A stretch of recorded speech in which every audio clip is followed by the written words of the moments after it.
Updates చూసుకున్నట్లయితే శీతల గాలులతో తెలంగాణ ప్రజలైతే గజగజ వణికిపోతున్నారు.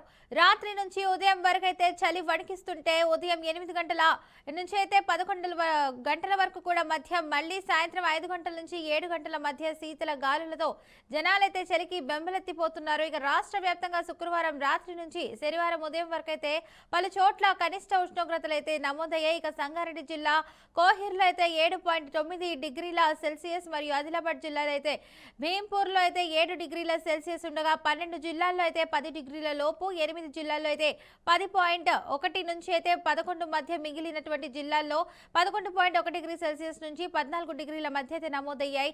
ఇక రాష్ట్రం వైపు అయితే తూర్పు ఆగ్నేయ దిశల నుంచి అయితే దిగువ స్థాయి గాలులు వీస్తుండటంతో రానున్న 3 రోజుల్లో కూడా చలితో పాటు 11 నుంచి 15 డిగ్రీల మధ్య ఉష్ణోగ్రతలు ఉంటాయని కూడా వాతావరణ శాఖ అయితే వెల్లడించింది. ఇక చిన్నపిల్లలు, వృద్ధులను అయితే జాగ్రత్తగా చూసుకోవాలని ఐఎండీ అయితే వెల్లడించింది.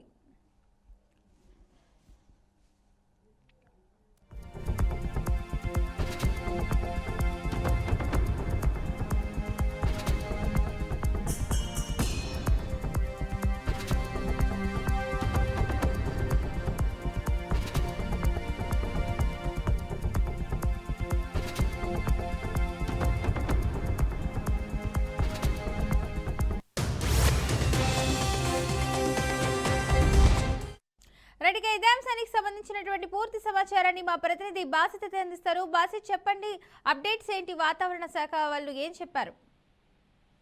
ఫాతిమా, తెలంగాణలో ఉష్ణోగ్రతలు గణనీయంగా పడిపోయాయి. ముఖ్యంగా ఉత్తర తెలంగాణలోని కొన్ని జిల్లాల్లో కనిష్ట ఉష్ణోగ్రతలు కూడా సింగిల్ డిజిట్ కే చేరుకున్నాయి. సంగారెడ్డిలోని కోహిర్లో 6 డిగ్రీలు మరియు ఆదిలాబాద్, భీంపూర్లోని 7 డిగ్రీల వంటివి సెల్సియస్ నమోదయ్యాయి. ఇది చలి తీవ్రతకు కారణమై ఉంటుంది.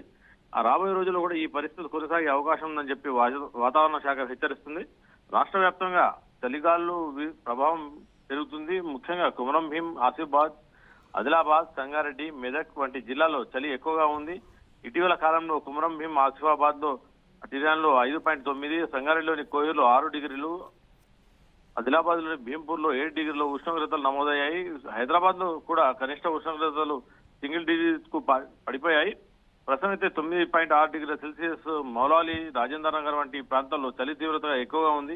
రాబోయే 2-3 రోజుల్లో కనిష్ట ఉష్ణోగ్రతలు కూడా సాధారణం కంటే 2 నుంచి 4 డిగ్రీల సెల్సియస్ తక్కువగా ఉండవచ్చు అని చెప్పి కూడా దట్టమైన పొగ మంచు కూడా ఏర్పడే అవకాశం ఉందని భారత వాతావరణ శాఖ హెచ్చరించింది. ఈ చలి కారణంగా ప్రజలు, ముఖ్యంగా వృద్ధులు, పిల్లలు, శ్వాసకోశ సమస్యలు ఉన్నవారు ఉదయం పూట బయటకు తిరగకుండా జాగ్రత్తలు తీసుకోవాలని చెప్పి కూడా వాతావరణ శాఖ సూచిస్తుంది. ఈ వాహనదారులు కూడా జాగ్రత్తగా ఉండాలి.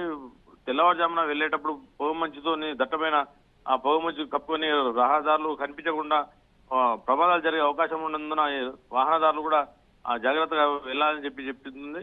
ఈ ఉత్తర వాయువ్య దిశ నుండి వీస్తున్న చలిగాలు వెస్టర్న్ డిస్టర్బ్ ప్రభావం దీనికి ప్రధాన కారణమని కూడా తెలియవస్తుంది. Fatima, right, thank you Basit for the update.